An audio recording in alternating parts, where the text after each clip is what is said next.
As we stand at this pivotal moment in history, now is the time to embrace diversity, foster belonging, reduce inequality, and unite in courage. Welcome to The Unstoppables, a celebration of some of the world's most visionary entrepreneurs who are lighting the path ahead to economic vitality and resilience. I'm June Sarpong, and together with our roving reporters, we introduce 3 unstoppable entrepreneurs to discover what inspires and drives them to build a better, more sustainable world. Coming up, in South Korea, Jennifer Moon meets a self-taught biopharmaceutical pioneer, JungJin SEO. 이런 시설을 갖추고 있는 거는 전 세계 10개 있는데. In Croatia, Nikki Shields visits the ultimate innovator, Matej Rimac. You could call this smarter mode.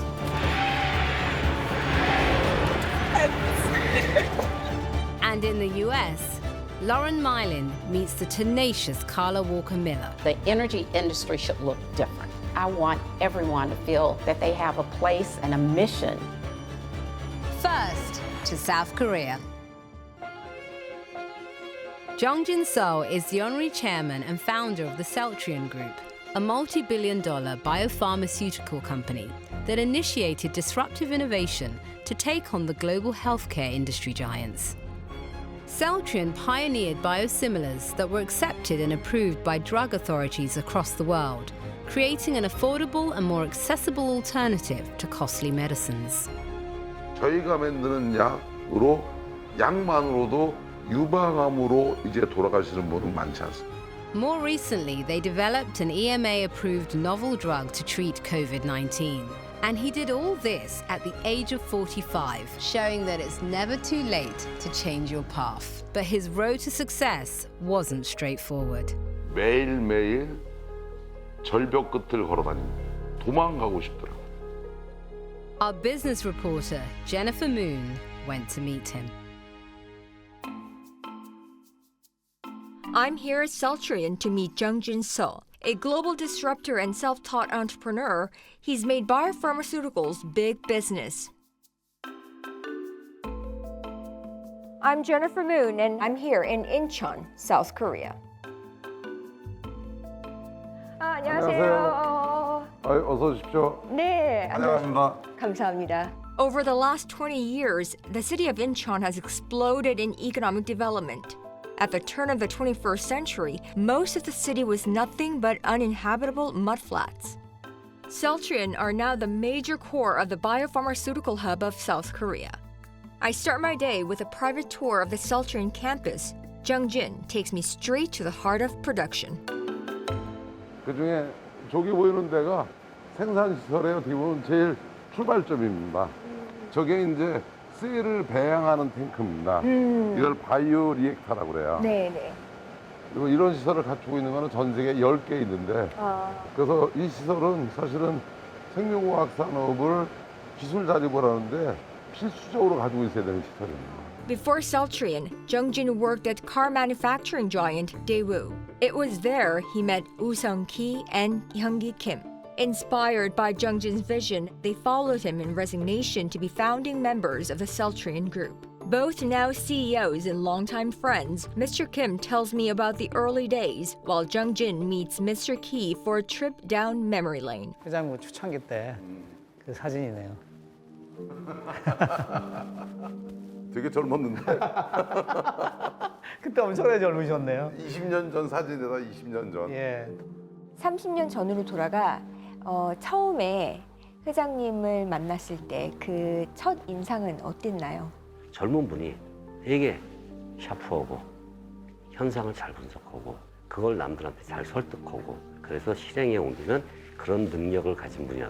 그래서 서로 동기는 다르지만은 한 가지 공통점은 서 회장님이라는 이 분을 믿고 우리가 같이 하면은 지고도 뭔가를 만들 수 있다라는. 정말 감동적이네요. 서로에 대한 믿음. 뭐 미친놈이죠 한마디로. 저 사진이 저게 아주 초창기의 모습인 것 같은데 다음 이게 공채 일기생도 모아놓고 교육할 때다. 전 직장에서도 회장님이 이제 교육 많이 시켜주셨잖아요. 다음 사진 보여줘 보세요. 갯벌 메꿔가지고 도로도 없고 아무것도 없을 없는데 때죠. 우리가 이제 땅을 사서 여기다 공장을 짓는다니까 모든 사람이 비웃었을 때야. 이게. 야, 진짜. 그래도 갯벌이 좀 메꿔졌네요, 이때는 회장님. 지금은 여기가 완전히 바뀌었지만. 그렇죠. 우리가 이제 처음에 회장님이 이 사업 불모지 하신다고 해가지고 공장 수임만도 고생했던 거 기억나세요? 그렇지. 그때 이제 한국에서 일을 처음 하니까. 예. 시간이 좀 빨리 가는 것 같아요. 근데 이제 모든 일이 생각한 것처럼 우리가 생각한 것처럼 모두가 잘 풀리는 사업은 없어요. 그랬더니 또 안 믿어요. 그래서 그럼 내가 그걸 할게.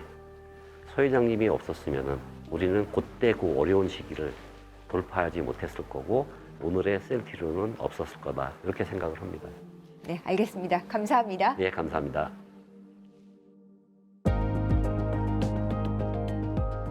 그리고 이 캠퍼스에서 이렇게 쭉 보면 저쪽에 저희가 새로운 연구소하고 생산시설을 짓고 있고 제가 6만 평입니다, 이게. Finally, I sit down with Honorary Chairman JungJin SEO to discover what makes him so unstoppable. 20년 전의 셀트리온 그리고 지금의 셀트리온을 비교하면 굉장한 차이가 있는 것으로 느껴지는데 대한민국은 바이오 산업이 거의 없었고요. 근데 저희가 들어와서 바이오 11년이라는 단어를 처음 만들었습니다.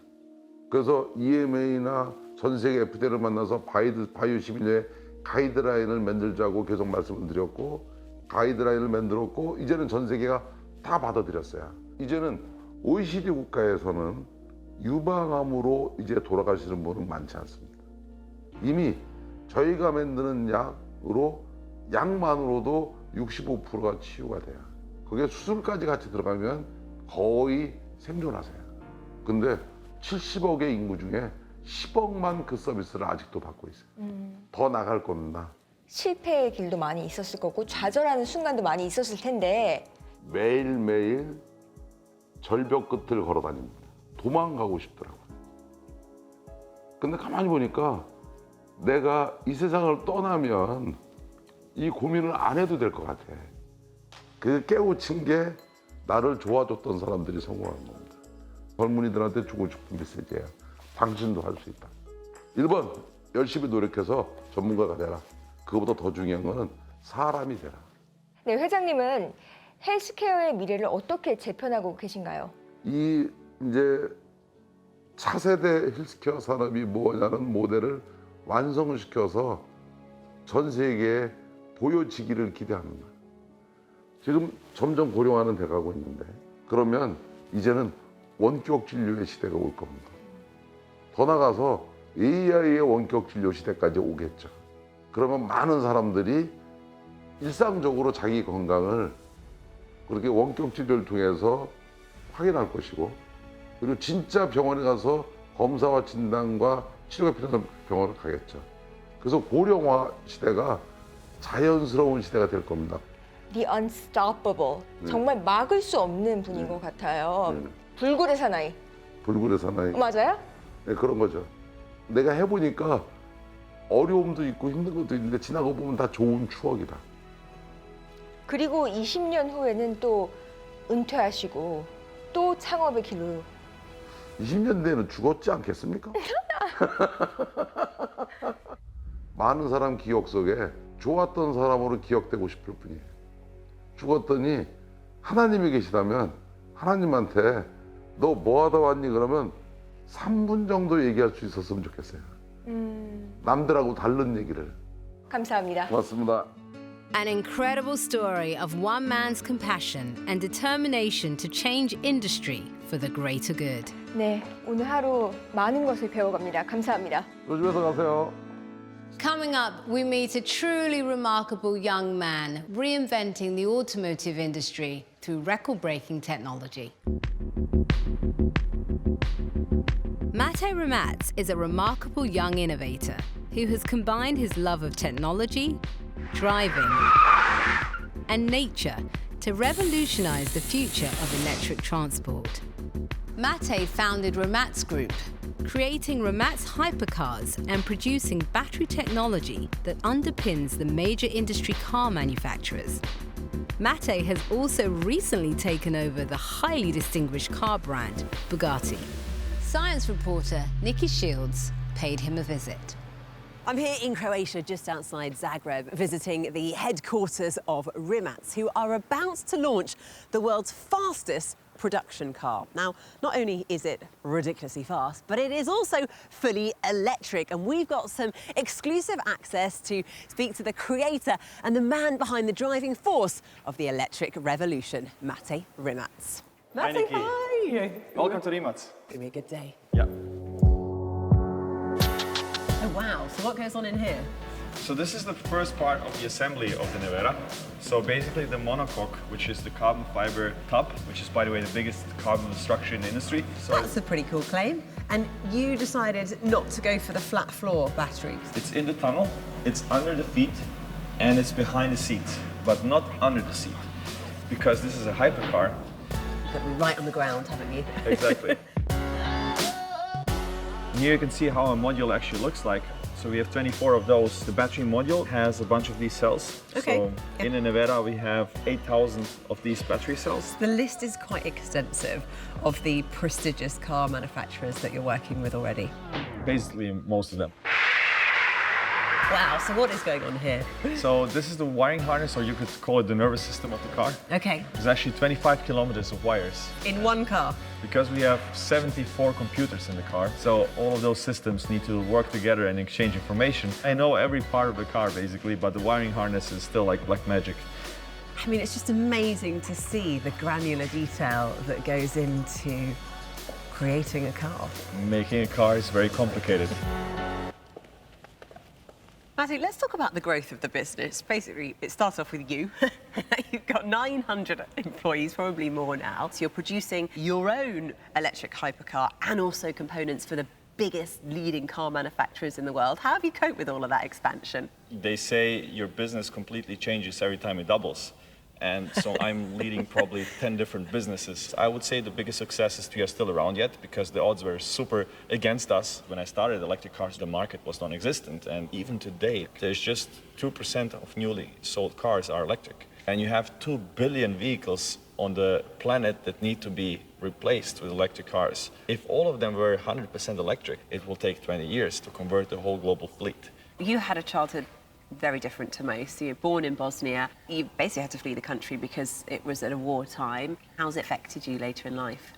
What I remember is coming to Germany and there were all of a sudden all these cars. It was like a sponge absorbing everything about cars I could. Tell me about the campus and where you're putting everyone. What does the future hold? At the pace where we were growing, the biggest problem was funding until the attention of big investors. The first problem now is space. With the campus, we want to put everything together. But that's an idea I had like 8 years ago, driving a bicycle, passing by an old castle and thinking, wow, what a beautiful castle, why is nobody using that? And at that time we were like 20 people. Now we plan to be 2,500 people. Development, production, everything. It's completely integrated with nature. It's net zero carbon, but also we want to grow our own food there. And it's not just electric cars you're involved in. Yeah, electric bikes are, I think, really a great opportunity for people to spend more time outside. A key question for cities will be how to reduce the traffic without building new infrastructure in the future. And electric bikes, I think, are super key to that. It's not that easy to expand when you're in Croatia. Everybody told me it's impossible to build a car in Croatia. There was simply no car industry. I could hire nobody who had done anything remotely similar to what I was trying to do. But it made my life really tough to do it here. But I also like the patriotic thing, putting Croatia on the map, that high tech can be done in a place like this and to be globally competitive from somewhere where nobody would have guessed that we would make the best electric cars in the world. Now let's also talk about the other huge role that you have just been given.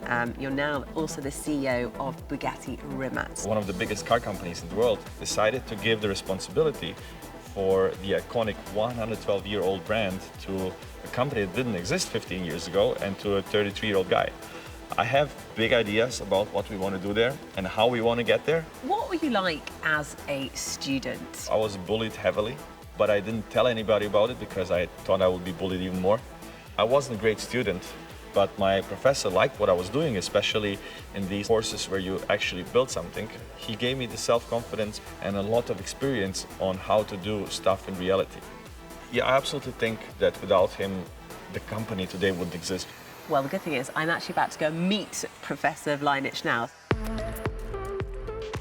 Hi, Professor Blynich. Welcome in our school. It's Mate's old classroom. Here, it was his place. Right, well, I had to sit here there. What was Mate like as a student? He was average with the general subjects, but he was very interesting with the electrotechnics. At the beginning, he don't have that much confidence, but he was very innovative. And when you first suggested that he should enter competition for innovation, what was his reaction? He said to me, Professor, I don't know if I'm good enough. I said to him, Mate, you're not good, you're the best, and you must go. He won the first prize in this city competition, and after that, in state competition of innovations. And what about your current students? What do they think of Mate Rimac? He is a great inspiration for all young people, and many students want to be like Mate Rimac. What an amazing role model. Thank you. Thank you. So this is it. This is what the world's fastest production car looks like. Yeah, but you know, numbers are one thing, so I think it's better if you try it yourself. Thank you. Go. We're in the car park and you're already doing Yep, I do that all the time because I want to test it much more extremely than any customer would. I'm just listening, trying to feel if there's something wrong or what can be improved. And every time I drive, all the engineers are like in despair because they know I'm going to come back with a list of 50 things. Okay, some of the stats. So 4 electric motors have a big battery that puts out 1.4 megawatts of power or 1,900 horsepower. With less than 2 seconds 0 to 60 or 0 to 100 kilometers per hour, less than 9 seconds 0 to 300 kilometers per hour, 186 miles per hour. What's your favorite setting? Oh, that's very easy. You could call this Mate mode.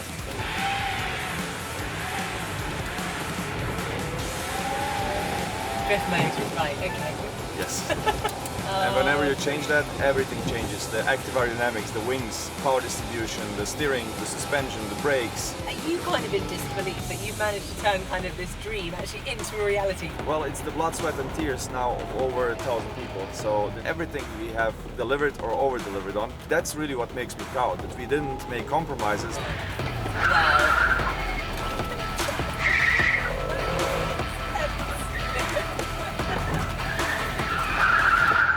Wow, I mean, Mate, that was an absolute phenomenal end to what has been such a unique day, getting a bit of an insight into your mad, mad world, considering what you've achieved in your 33 short years. It's been amazing. Thank you, Nikki. We've just begun. Coming up, we meet Carla Walker-Miller, a visionary entrepreneur who leads with both empathy and tenacity. Carla Walker-Miller is the founder and CEO of energy services company Walker-Miller, a 21-year-old values-driven company that changes lives through energy. Walker-Miller Energy Services works with utility companies, businesses and homeowners to design and implement solutions toward more sustainable, cost-effective energy. Within her company, Carla has also introduced some transformational business schemes, such as a second chance policy, allowing people with felony records to apply for jobs, and a higher minimum wage for all employees. Her work is shaping future policies, as well as decreasing energy bills within communities. Startup guru and tech influencer Lauren Mylan spent a day inside her world. I'm here in Detroit to meet Carla Walker-Miller, the visionary founder and CEO, and a Black woman who has trailblazed her way to the very top of the energy industry.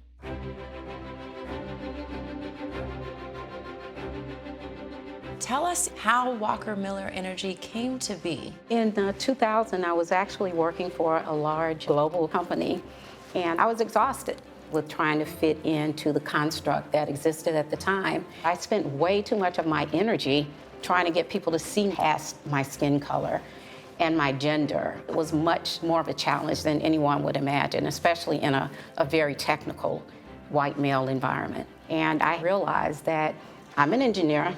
I know how to sell large power equipment, and really I haven't looked back. Wow, you're pioneering some incredible frameworks. We are the bridge between the traditional utility and electrification and mobility. We're going to be part of the solution to the infrastructure of the future. That one-stop shop where you can get an EV charging station, a battery, a fuel cell, and you can get some great engineering that tie it all together.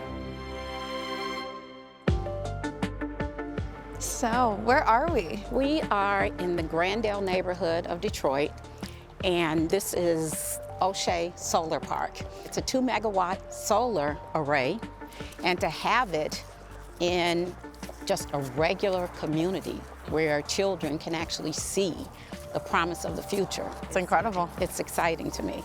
Energy is usually considered a utility, but now we're going to decide how we use energy and how it's generated.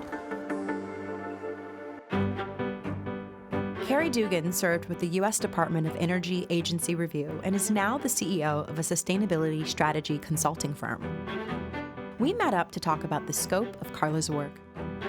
Tell me a little bit about your relationship with Carla within this industry. Carla is somebody I met, and I was blown away by her. She is out there as a thought leader in energy efficiency, renewable energy, sustainable transportation. She's an important voice, but more importantly, watching her scale nationally has been really, really fun as a partner. I can see her having influence on federal policy because her programs are going to be the ones that people are looking for guidance under her leadership. And her leadership coming out of Detroit, I think, is going to be a beacon for many people in this space.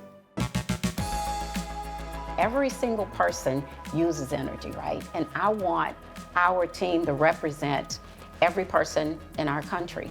The energy industry should look different. I want everyone to feel that they have a place and a mission in renewable and sustainable energy, because that's really what it's going to take to meet the challenges of climate change.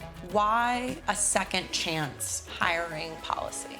The first time I interviewed, it's none of my business whether you've been convicted of a felony. I want the luxury of seeing you for who you are. We are cutting out a very large part of the population of this country when we say a felony conviction. And especially with the labor shortage now, it makes all the sense in the world. But you also support a lot of women in this city. Absolutely. Black women have a harder entry point because we have so little access into the energy industry. So I invite women, Black women in particular, and when I bring people in, I want them to be successful at my company, but I want them to go farther than me. To find out more about Carla's values-driven approach to hiring, I sat down with a group of women Carla has empowered within the industry. Hi, ladies. Hi. It is such a pleasure to meet all of you. What do you feel Carla's impact has been on the energy industry? Her passion for people who may be disenfranchised, is the impact that she has. People are wanting to partner with Walker-Miller because they see that's where things are going to. I think that she is setting a blueprint for minority-owned businesses to follow, no matter what their industry is. One of Carla's things is, we can teach you energy. Who are you going to be for this company, and who are you going to be for the community? To be a woman of color within this industry, what does that mean to you? To be the CFO, it allows me to inspire other Latinas and other women to see that it is possible to dream and to make your dreams come true. I got into this industry to feed my kids, but there was this additional labor to represent Black people, to be the face. It was uncomfortable. It was something that mentally I had not prepared myself for. What I found through Carla was I can be completely myself. Carla and I had the opportunity to connect about race, about equity, about access to opportunity. And I didn't come here looking for energy, I came here looking for Carla.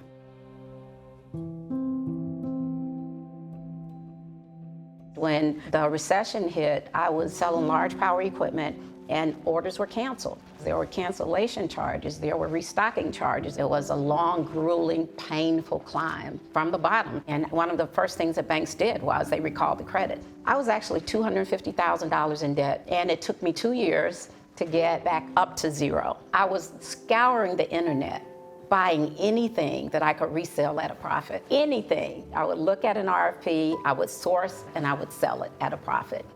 You've come a far way from just feeding your family and putting food on the table, right? There was a lot of fake it till you make it mentality, knowing that things would be better, just having that confidence and faith. How on earth did you do it with 3 children? My kids were really young when I started a business. Some days were a struggle. You're making decisions about whether the the bunny breakfast for Easter is more important to them than the meeting you need to go to. Some days I went to bed at night very proud of my journey as a mother, and some days I know I did not. After disclosing some of the pressures she faced as a successful working mother, Carla invited me to speak with her daughter, Madeline. What was it like for you growing up? During my early childhood, we had an awesome relationship. Our roughest patch was maybe between 13 and 15. Sometimes I just wanted my mom there. Events would come up and she just couldn't be there. Of course, I totally understand now. I know that I wouldn't have accomplished so many of the things without her.